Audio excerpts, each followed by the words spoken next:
Sheriff. Can you tell us what happened this evening? We're not sure exactly what did happen, except I can tell you that one portion of 6M, a gun was smuggled into it from the outside through a window, and that one of my officers was shot. I don't know his condition now. We're going out to find out. Sheriff, is 6M a maximum security or minimum security? It's a maximum security section. How many people were up there? There was about 56. And how many officers? I'd say about 100. Were there any injuries other than your jailer? No injuries whatsoever other than the jailer. As the prisoners were being let out, one seemed to be in a semi-conscious condition. Is there a particular reason for that? I have no idea. What excuse did the prisoners give you for doing this? We haven't talked to them yet. We are trying to find out what did happen. What offenses the prisoners were being held for? Any of them at all? Excuse me, gentlemen. I've got to...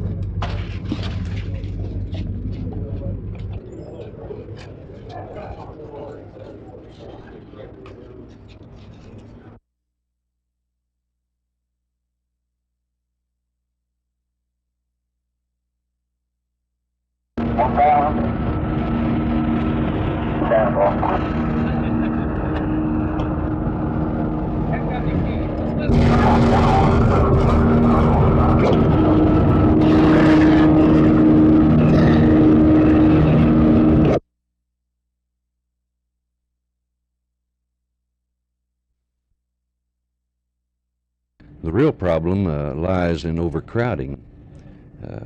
Hopefully the legislature, when it meets in Austin in this coming January, will enact legislation that will allow us to take those people who are under appeal and send them on to the Texas Department of Corrections, because after all, haven't they had their day in court? They've been judged by a jury of their peers, and this is where they said that they needed to be. And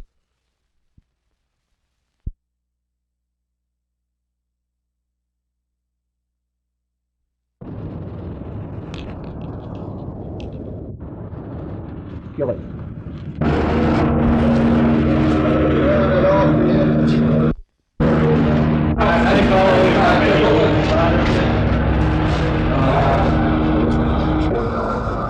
Give me 4 officers with weapons.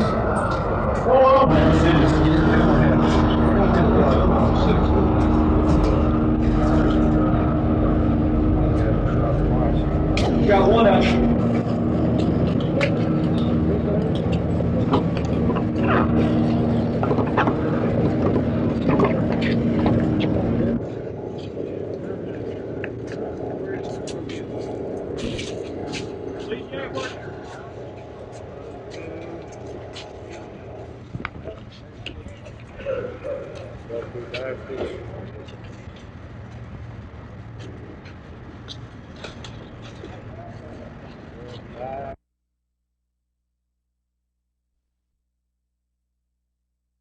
I keep hearing these bookmaking suspicion rumors, and I'm getting to a point that I'd like for someone to stop talking about rumors and give me some evidence. Now, it's indicated that some people have gotten these rumors, and there was even a rumor that some of my officers had been indicted by a grand jury, and that's not true. Now, it's clearly indicated in the work that we've done with the FBI that there's no evidence available now that any of my officers have been involved in any payoffs with gamblers. And everyone keeps talking about that. Now, I'm ready for you to stop talking unless you can come to me with evidence. And if there is evidence available, I'll look into it and I'll take appropriate action quickly and decisively.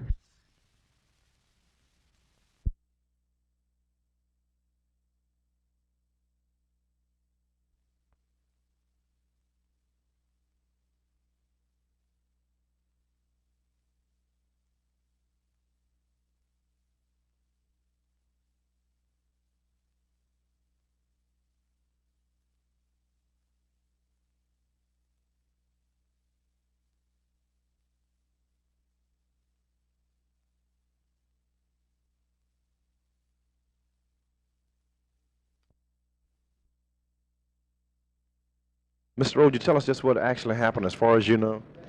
Well, we were sitting in the Mill Evaluation Center on the 5th floor in the record building, and these about 10 or 12 men came out. One was tall, about 6 feet, 6'2", and he asked for the keys to the elevator, and the nurse replied she didn't have the keys, and so he got very angry, and she picked up the phone to use it, and he told her to put the phone down before she get hurt. Meantime, it was about 10 or 12, like I said, and they were squirming around in the visiting area, and so they said, doesn't anyone move and you won't get hurt? So he told her to put the phone down, and he went on looking for the keys, I guess, and then the phone ringed, and she picked it up, and he said, put that phone down, you're going to get hurt. And she said, well, I have to answer the phone. And he said, no, you don't. And he jacked the receiver and jacked the phones out of the wall, and then one yelled, the police are coming, and they called him by name, but I don't remember his name. Well, did the gunshot or anything?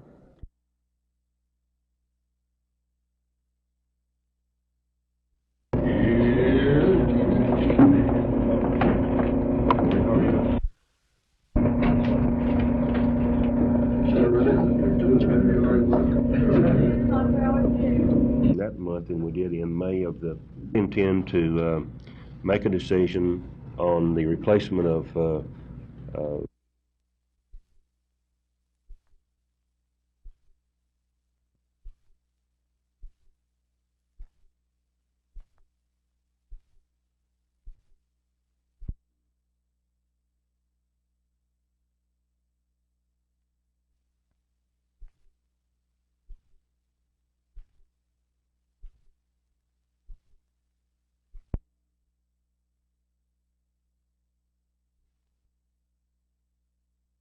Voters are turning out in record numbers in Fort Worth and Tarrant County as expected.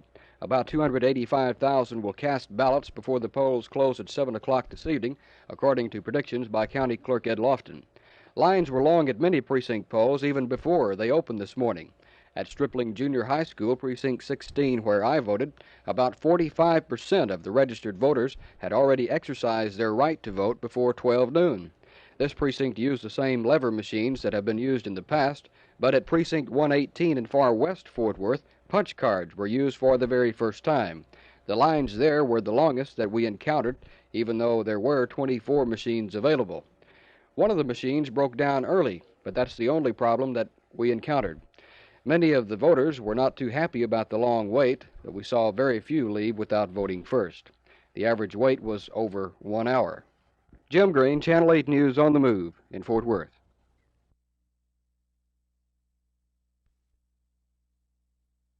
Growth, but I don't think Fort Worth is nearly equal to what Arlington has done. Could we have a positive? No, my evaluation of you. Okay, let me ask you this: you have now leaders in this respect. One of the things that's well known is Project Pride. Educational nature. I doubt very seriously if we would have the world calls on us. In terms of making money, yes. 7 C's. Allen and Hamilton to come in and look into council procedures to see how that can be streamlined. And I think as time goes on and the necessity for more, I think it will take care of itself in that light. In the police department, as an example, not only are the cities cooperating,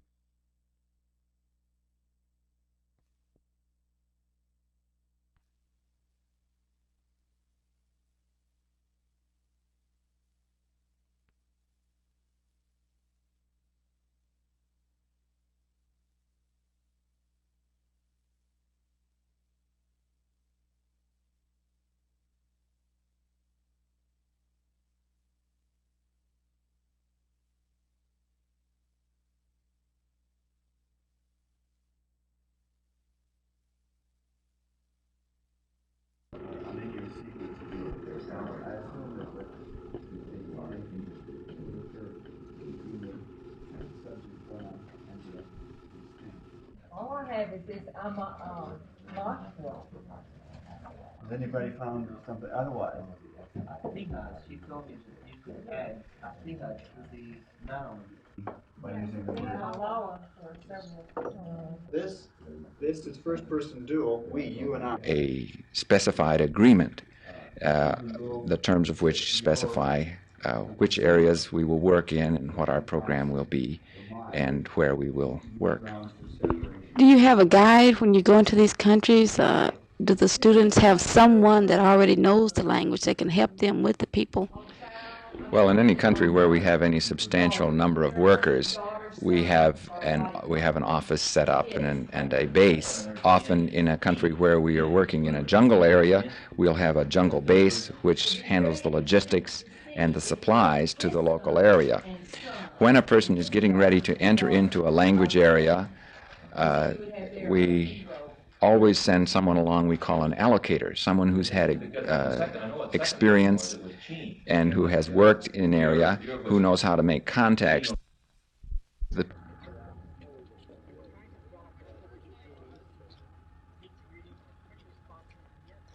name is Rover, and I've written his name underneath.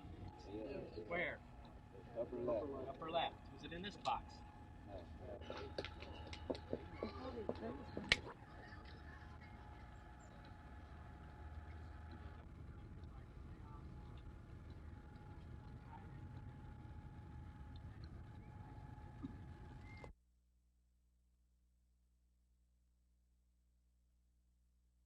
This is Harris. Harris is a state. Okay. Statewide. Harris is statewide. Travis is Dallas and Tarrant County.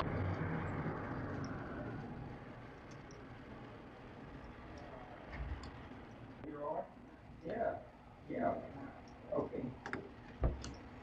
Different thing. Took it on a different effect. Laura, for purposes of rehearsal, I know all these cards are back up.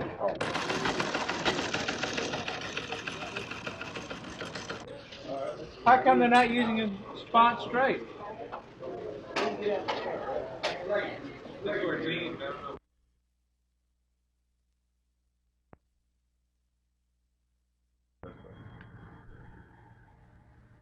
No, I'm sorry, it does not. Is this type? Yeah, it's shown to you. Do you know that they do not have here?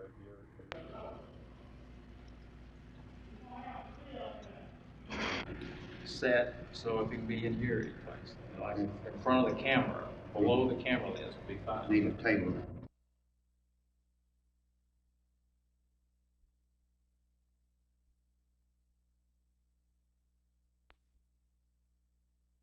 The story of Election Day 72 is told here at Precinct 309 in the Oak Lawn area of Dallas. That is, lines of people waiting to vote, even in the slow hours in the middle of the afternoon. They passed a record number of voters here at early afternoon for this particular precinct, and the same story is being told in precincts throughout Dallas County, and in fact in all of the urban areas of the state, apparently.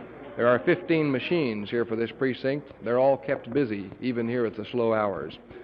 So I guess that it's really going to be something at 7 o'clock this evening. There probably will be long lines at this and other precincts when it's time to close the polls, and that will delay the count.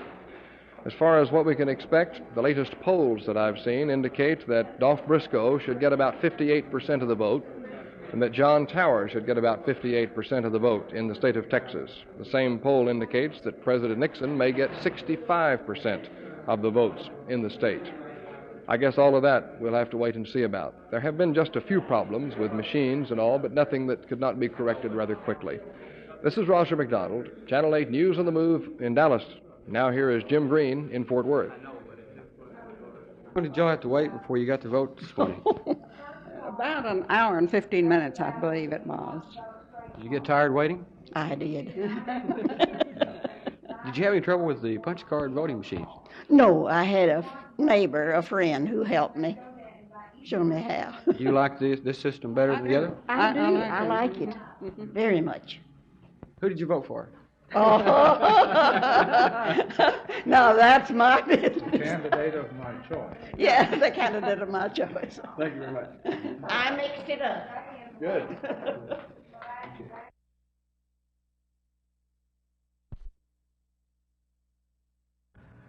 I felt like our offensive line played the best game of the season against the University of Texas. The quality of the opposition perhaps didn't make it that apparent, but actually in studying the game films, our offensive line did an excellent job of getting off of the snap, maintaining and sustaining the blocks longer than they had in the previous games, and I felt like our offensive backfield ran harder also. You find yourself in a similar position to last year, having just lost to Texas and A&M having just upset Arkansas. Do you predict a similar result at the end of the week? No, we had to have a different change in the score from last year, but it is very similar this year to last year's situation in that Texas A&M upset Arkansas last year in Little Rock 17-9, and this year upset the University of Arkansas at College Station. Forgotten the score now, 10-7, I guess. But we had lost a heartbreaking game at the University of Texas 22-18 last year. This year, we didn't lose a heartbreaking game. We lost a very hard-fought, well-played football game 17-9. So the situation from that standpoint is very, very similar. The difference is, though, that we have 4 victories this year, and our team realizes that if we could go on and win the remaining 4 games on our schedule, certainly we'd have an opportunity to receive an invitation to some type of bowl.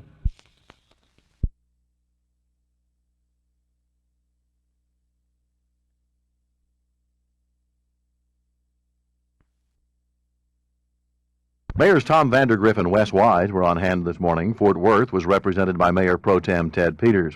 My partner and a very astute young lady was Kathy Pill, editor of the UTA newspaper, The Shorthorn. Arlington has always been depicted as the perfect city, as Jerry Taff just, said.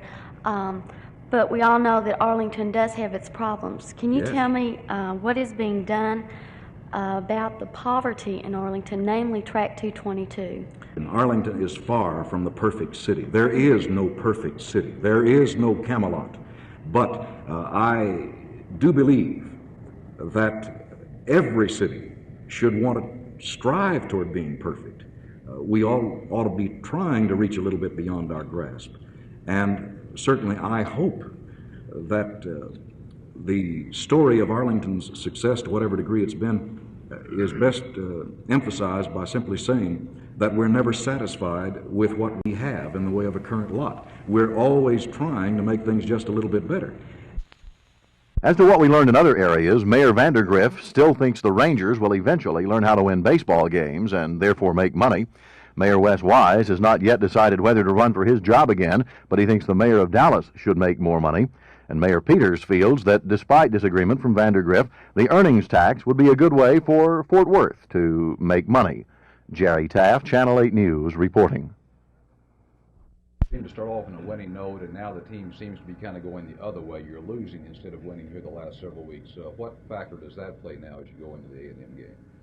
Well, actually, we have lost the last 2 weeks, but the biggest reason is the quality of our opposition. Texas Tech and University of Texas both have excellent football teams. They both have lost 1 football game, and without question, they both will go to a bowl game. And so our players are intelligent enough to know that if they play at their best and still lose to a team that's actually better than they are, I don't believe it dampens their spirit. I think that we realize that Texas A&M has an excellent football team. They have to have had to have defeated the University of Arkansas, but certainly our environment and our attitude is different from this time last year.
The Summer Institute of Linguistics and the Wycliffe Bible Translators are building a new facility in Duncanville to train missionaries and college graduates in translating languages. If you don't know what linguistics is, Webster's Dictionary defines it as the study of human speech. Here on these 100-acre grounds, some 35 students are studying methods of translating the world's 2,500 unwritten languages. Dr. Frank Robbins is the director of the center. The International Linguistics Center here, just being developed and the facilities now being built, is in its first semester of courses in basic descriptive linguistics, the purpose of which is to prepare students to confront an unwritten language. The Linguistics Center has contracted with the University of Texas at Arlington to train senior and graduate students. The center has set up 2 semesters of graduate-level studies, plus 6 weeks orientation in the base country language and 4 months jungle training. Classes at the center right now are concentrating on the American Indian languages. This particular class is working on Choctaw. Dr. Robbins told me that there are some 50 unwritten Indian languages in the United States alone. Most of the translators are presently stationed in Mexico and New Guinea. The center uses the International Phonetic Alphabet to translate the 700 languages in the 23 countries where the Linguistics Center has translators stationed.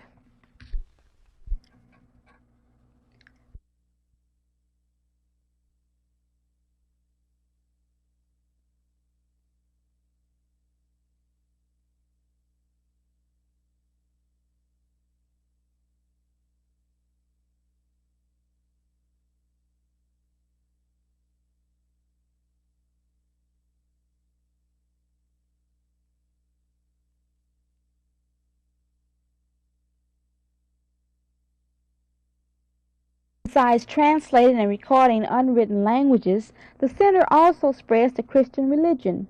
After a language has been studied and written, the Wycliffe Bible translators write the Holy Scriptures in the language of that particular tribe.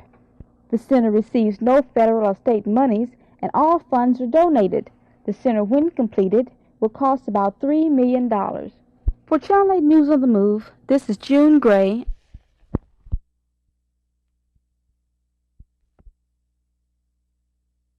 Planning for tonight has gone as far back as the primary runoffs in June.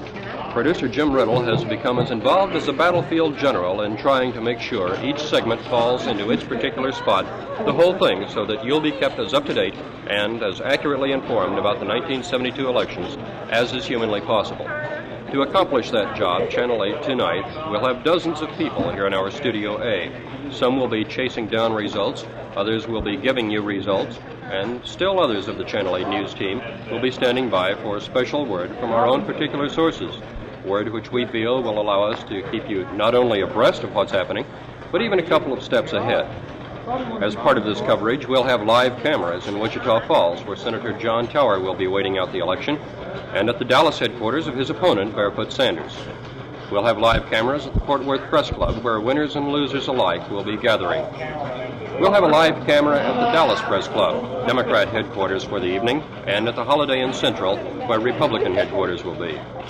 Obviously, all this is a tremendous outlay in people and in money, but it's being done, of course, so that you, the voter, will know as quickly as possible how your voting is affecting the course of Dallas County, of Texas, and of the nation. We hope you'll join us throughout the evening for Channel 8 News election coverage. This is Phil Reynolds, Channel 8 News on the Move, in Studio A.